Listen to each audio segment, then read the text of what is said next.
In Lesson 10, we're going to learn how to multiply decimal fractions by multi-digit whole numbers and then relate that to the standard algorithm. The problem we'll be working with today is 43 times 2 4/10, which is another way to say 43 units of 2 4/10, or 2.4. Step 1 is you want to round the factors to estimate the product. We'll round to the nearest tenth here, and because the 3 is less than 5, this will be rounded to 40. Then we'll round our decimal number to the nearest ones, and if we look to the next number, that 4 is less than 5, so we will round down to 2. And then we multiply those two estimates together to get 80. So our product estimate is 80.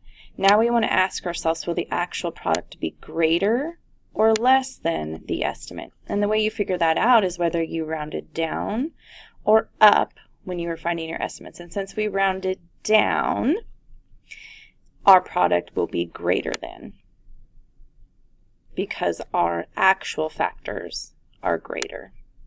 So I'm just going to represent that with the GR for greater than. So when we look at our final product, we'll be looking for something that is more than or greater than 80. The next step is we want to rename our decimal and then decompose the factors. 43 isn't in decimal form, so we're going to leave that as is for right now. So we'll move on to our decimal number 2.4. When you want to rename, you're looking for the smallest unit on the place value, which happens to be the 4 here, which is in the tenths. So to rename it, I have 24 tenths.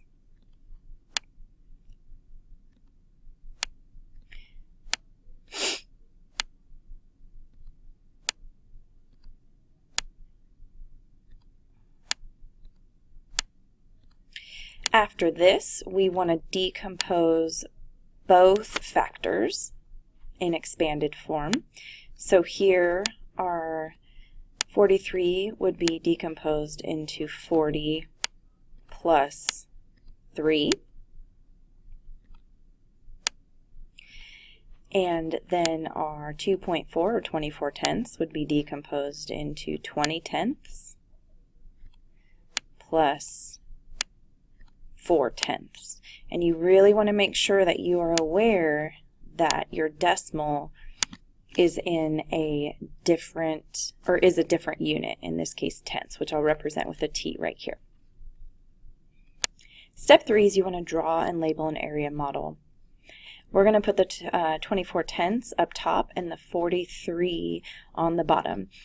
You want to draw your columns and your rows based on how many units or how many numbers you have in each factor. So in my 24 tenths, I have 2 numbers, 20 plus 4. So I'm going to draw 2 boxes. You want to make those boxes kind of a big box for the tens and a small box for the ones. And then over here for 43, I have 40 plus 3, which is 2 numbers. So I'll draw 2 rows. Next, you want to label your boxes, your area model. Since I'm doing 24 tenths on top, I'm going to do 20 here. And this line represents a plus, and then a 4. And you want to remember to make sure and label your units. And this 24 is not 24, it's actually 24 tenths. So I will show that right here to remind myself what my unit value is. And then on the side I have 40 plus, that's what that line represents, 3. Step 4 is you want to find the partial products, which is multiplying the top and the side number for each of your boxes in your area model. And then you want to add those products in each row to create your partial product. So for this first box, it would be 20 times 40 from the side So my answer would be 2 zeros, because I have 2 zeros in my answer. And then I would just multiply 4 times 2, which is 8. So my first box's product is 800. And you would go through and do that with the rest of the columns and rows. For my next box, I've taken the 4 from the top and multiply it by the 40 from the side to get 40 times 4. To get my answer, I take my 1 0 here, and then I multiply 4 times 4, which is 16, to get 160. The next rows box, I took 20 times 3, and I got that from the top and from the side. And then to find my answer, I have my 1 0, so I'll put that at the end of my product. And then I just multiply 3 and 2, which is 6, for a product of 60. And my final box is 4 times 3, which is 12. Now I'm going to add up these products from each of the boxes in rows. So 800 plus 160 is 0, 6, and 9. So 960 is my first partial product.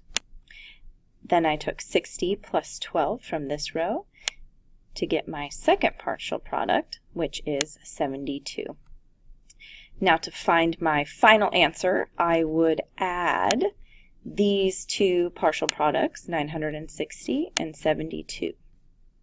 So the second part of step 4 is to find the final product, which is going to be your answer, and you do that by adding up those partial products. So we'll have 960 plus 72. One thing that you want to make sure and do is label your units. So this is not 960, it's actually 960 tenths, and this is 72 tenths. So whatever my answer is going to be 72 tenths.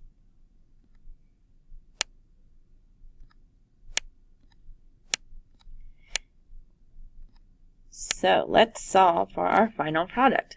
0 and 2 is 2. 6 and 7 is 13. So I leave the 3 and carry the 1. And then 9 plus 1 is 10. So my final answer is 1,032 tenths. Step 5 is to write the final product in standard form. Because I have my answer in tenths, I know that I'm going to have a decimal with one number after it, because that is going to be my tenths. And then I start at the back number and I fill in my place values. So a 2, next number is a 3, a 0, and a 1. So my actual answer is 103 and 2 tenths. Finally, we want to check the reasonableness of our answer. If you remember, we had 80 as our estimate, and our final answer was 103. And we said that our answer was going to be greater than our estimate, which 103 and 2 tenths is. Also, these two numbers are pretty close. So we can say that our answer is a reasonable answer. Now we're going to relate our area model to the standard algorithm. So step 7 is you want to actually write out the standard algorithm. So we would have 2.4 multiplied by 40.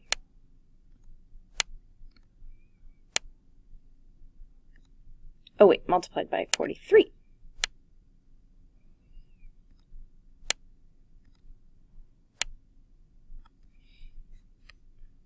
Step 8 is you want to rename the decimal, and this is kind of like multiplying by either 10, 100, 1000, according to the place value unit of your decimal. So our place value unit of our decimal is to the tenths, which is like multiplying that decimal by 10 to get it into a whole number without a decimal, which would equal 24 tenths. Don't forget to name your unit.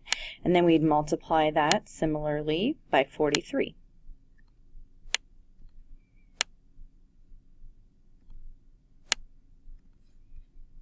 Now, step 9, we want to solve the standard algorithm, making sure that once we get our final product that it is labeled with the units. So 4 times 3 is 12.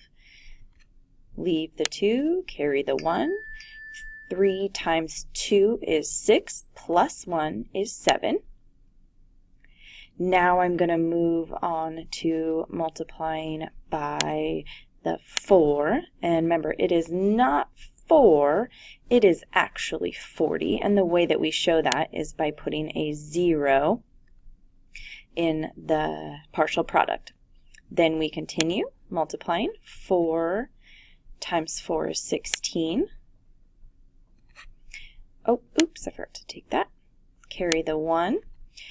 4 times 2 is 8, plus 1 is 9. Now I'm going to add my partial products. At this point, I can stop and check and make sure that my partial products are matching what I did in my area model. Here we have 960, which matches here. And we have 72, which matches down here. So I know that I am on the right track. Now let's add these up. 2 plus 0 is 2. 7 and plus 6 is 13. Leave the 3. Carry the 1. 1 plus 9 is 10. So my answer is 1,032 tenths. The final step, step 10, is to write the final product in standard form.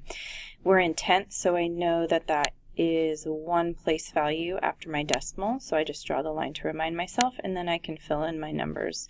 So my 2, and then my 3, 0, and my 1. So my answer is 103.2, just like my answer from my area model. Another way to think of writing this in standard form is you want to multiply by the same number that you multiplied with in step 10 up here, or I mean in step 8. And we multiplied by 10 up here, so we can think about that as dividing our final product by 10, because multiplication and division are kind of what you can think about as opposites. So we know that when we divide by 10, we move that decimal to the left 1, which would give us that same answer as if we wrote it out in standard form.